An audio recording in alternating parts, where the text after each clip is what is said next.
আসসালামু আলাইকুম রহমতুল্লাহ। যে যেখান থেকে ভিডিওটি দেখছেন, আশা করি আপনার এখানে যে ওয়াক্তের নামাজের সময় সেই ওয়াক্তের নামাজটা আপনি পড়ে নিয়েছেন, আর না পড়ে থাকলে এখনই পড়ে নেবেন। কথা বলবো বাংলাদেশ বনাম আফগানিস্তান ম্যাচ শেষ হয়ে গেছে।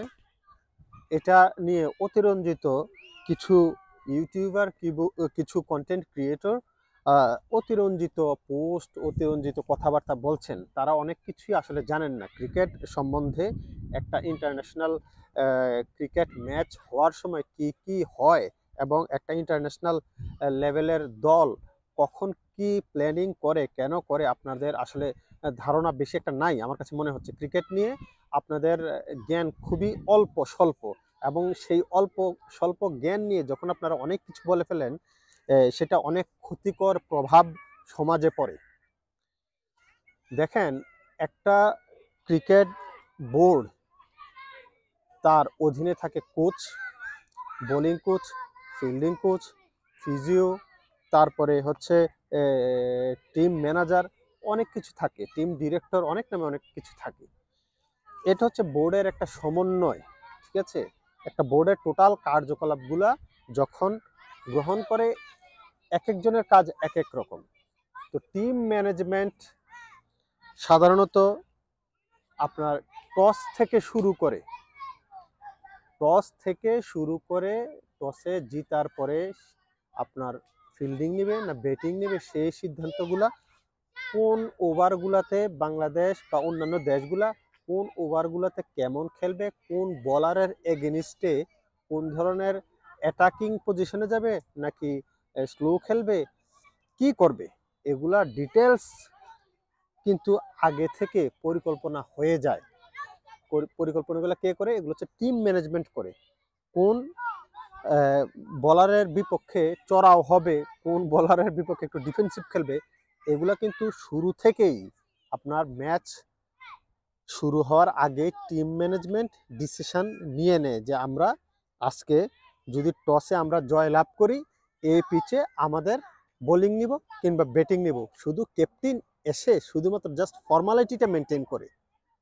এটা অনেকেই নাজমুল হোসেন শান্তকে দোষ দেয় যে কেন আজকে ব্যাটিং নিল, কেন আজকে ফিল্ডিং নিল। এগুলা টিম ম্যানেজমেন্টের সিদ্ধান্ত। এই টিম ম্যানেজমেন্ট যারা যারা আছে, বিশেষ করে আপনার কোচ, যে প্রধান কোচ, তার সিদ্ধান্তটা সবচাইতে বেশি গুরুত্বপূর্ণ, এবং সেই সিদ্ধান্ত নেয়। বাংলাদেশে মতো দেশে সাধারণত আপনার অধিকাংশ সিদ্ধান্তই নেয়, 99% সিদ্ধান্ত নেয় হচ্ছে হাতুড়ে সিংহে। এখন বাংলাদেশের প্লেয়ারদের ওই রকম আপনার স্টারডাম নাই যে কোচের উপর দিয়ে কথা বলবে। যখন কথা বলছিল, দু একজন বলছিল, কারা বলছিল এটা খুব ভালো করে জানেন, তারা আজকে টিমের বাইরে আছে। কারণ এই ধরনের হাতুড়া সিংহে এই ধরনের ক্যাপ্টেন্সি চায় যে কিনা মোমের পুতুল, যে উনি যা বলবে তাই শুনবে, যেভাবে নাচাবে সেভাবেই নাচবে। এই ধরনের ক্রিকেটারকে সে ক্যাপ্টেন করতে চায়, যেন তার প্রভাবটা টিমের উপর থাকে। সেই ধরনের একটা প্লেয়ার খুঁজে নিছে নাজমুল হোসেন শান্ত, যে কিনা ক্যাপ্টেনের কোনো যোগ্য, আমার মতে বিশেষ করে টি-20-তে কোনো যোগ্যতাই নেই। এখন কথা হচ্ছে, এই যে টস জিতে ব্যাটিং নেয়, বোলিং নেয়, এগুলো সম্পূর্ণরূপে টিম ম্যানেজমেন্টের সিদ্ধান্ত। এবং জিতার পরে আপনার প্রথম 5 ওভার কি ধরনের ক্রিকেট খেলবে, কিংবা বোলিংয়ে গেলে কি ধরনের বল করবে, তো বোলিং নিলে কোন ধরনের বল করবে, উইকেটের জন্য বল করবে নাকি রান চেকের জন্য বল করবে, এগুলো সবকিছুই আগে থেকে সিদ্ধান্ত হয়ে থাকে। প্রথম 5 ওভারে কেমন বল করবে, পরের 5 ওভারে কেমন বল করবে, আর ব্যাট করলো প্রথম 5 ওভার পাওয়ার প্লেতে কেমন ব্যাট করবে, পাওয়ার প্লের পরে কেমন ব্যাট করবে, কি ধরনের অ্যাটেন্ড নিবে ব্যাটসম্যানরা, এগুলো কিন্তু টিম ম্যানেজমেন্ট আগে থেকেই সিদ্ধান্ত দিয়ে দেয়। যখন ওপেনাররা মাঠে নামে, ওদের দায়িত্বটা বলে দেয়, তুমি 5 ওভার করবা, স্ট্রাইক মানে হিট করবা, উইকেট গেলে গেছে, এই ধরনের কথা বলে দেয়। কিংবা প্রথম 5 ওভার বা 6 ওভার যে পাওয়ার প্লেতে আছে, উইকেট দেওয়া যাবে না, রান যদি 40 হয় সমস্যা নেই, বা 20-30 হয় সমস্যা নেই, এই ধরনের ডিরেকশন কিন্তু আগে থেকেই দিয়ে রাখে। সুতরাং অনেকেই আমি দেখতেছি মানে মাহমুদুল্লাহ রিয়াদকে ওই লাস্ট 10 ওভারের সময়, সরি 10 নম্বর ওভারের সময় 5টা বল ডট কেন দিল, এটা নিয়ে কথা বলতেছে।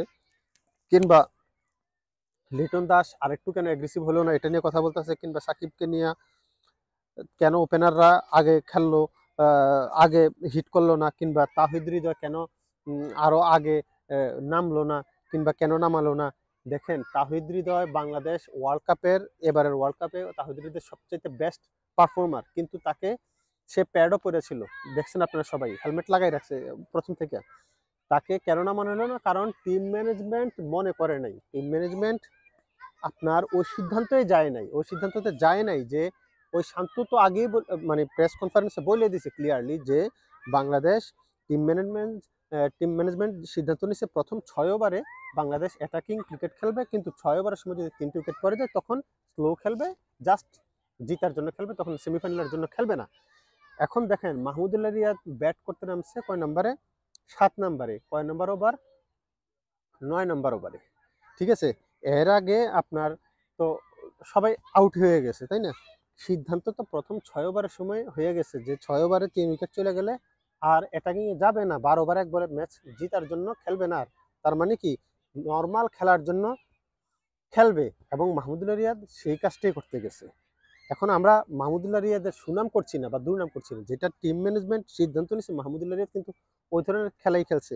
তাওহিদ হৃদয় কেন 6 নম্বরে নামলো? আপনি যদি বলেন যে মাহমুদুল্লাহ রিয়াদ কেন অ্যাটাকিং এ যায় নাই, কেন হিট করে নাই, তাহলে এটাও বলেন যে তাওহিদ হৃদয় কেন আপনার ওয়ান ডাউনে নামলো না, বলেন না কেন? এটাও বলতে হবে মাহমুদুল্লাহ রিয়াদ অ্যাটাকিং এ কেন যায় নাই, কেন হিট করে নাই, এটা যদি বলতে পারেন আপনি, সেটাও বলতে হবে যে তাহিদ হৃদয় কেন ওয়ান ডাউন টু ডাউনে যায় নাই। এগুলো সবকিছুই টিম ম্যানেজমেন্টের সিদ্ধান্তে করে থাকে। যারা ইন্টারন্যাশনাল লেভেলে খেলে কিংবা নর্মালও ক্রিকেট খেলছেন আপনারা, তারা মূলত জানেন যে প্রতিটা সিদ্ধান্ত টিম ম্যানেজমেন্টের উপর থেকে আসে, ক্রিকেটাররা নিজে কোনো সিদ্ধান্ত নিতে পারে না। এবং টার্গেট সেট করে দেয় কিন্তু আপনার টিম ম্যানেজমেন্ট, যে তোমরা এত ওভারে এত টার্গেটের খেলো, এত ওভার শেষে এত টার্গেটে খেলো। সুতরাং কোনো প্লেয়ারকে এমনভাবে কথা বলা ঠিক না যার কেরিয়ারের উপর প্রভাব পড়ে এবং পাবলিক প্লেসে তাকে অপমানিত হইতে হয়। যারা অনেকেই ট্রোল করতেছেন মাহমুদুল্লাহ রিয়াদকে কিংবা শান্তকে নিয়ে, সৌম্য সরকারকে নিয়ে, তারা আসলে আপনার একটা জিনিস বুঝতে হবে, সাকিব আল হাসান, মাহমুদুল্লাহ রিয়াদ এখনো বাংলাদেশের যে পারফর্মার, তাদের তুলনায় এখনো মানে ফার ফার বেটার। তাদের রিপ্লেসমেন্ট এখনো নাই। যেখানে মাহমুদুল্লাহ রিয়াদের রিপ্লেসমেন্ট জাকির আলী অনিককে ভাবা হইতেছিল, জাকির আলী অনিকের ব্যাটিংয়ের অবস্থা তো দেখছেন। সাকিব আল হাসানের রিপ্লেসমেন্ট কে হবে বলেন? মাহমুদুল্লাহ রিয়াদের রিপ্লেসমেন্ট কে হবে বলেন? আমার তো মনে হয় যে উল্টার মুশফিকুর রহিমের হাতে পায়ে ধরে টিমে আনো, তামিম ইকবালকে হাতে পায়ে ধরে টিমে আনো, কারণ হচ্ছে ওদের রিপ্লেসমেন্ট এখনো নাই বাংলাদেশে।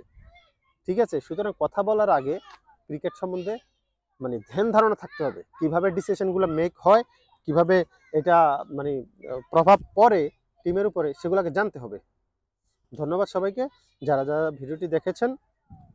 প্লিজ, এরাই আমাদের সম্পদ, ওদেরকে ট্রোল করা বন্ধ করেন।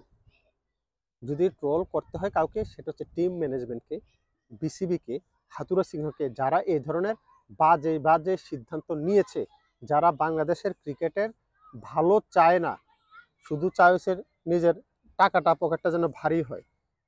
ক্রিকেট গুল্লি মারুক, বাংলাদেশ ক্রিকেট দল গুল্লি মারুক, কিন্তু ওরা চায় ওদের আসনটা ঠিক থাকুক, ওদের চেয়ারটা ঠিক থাকুক।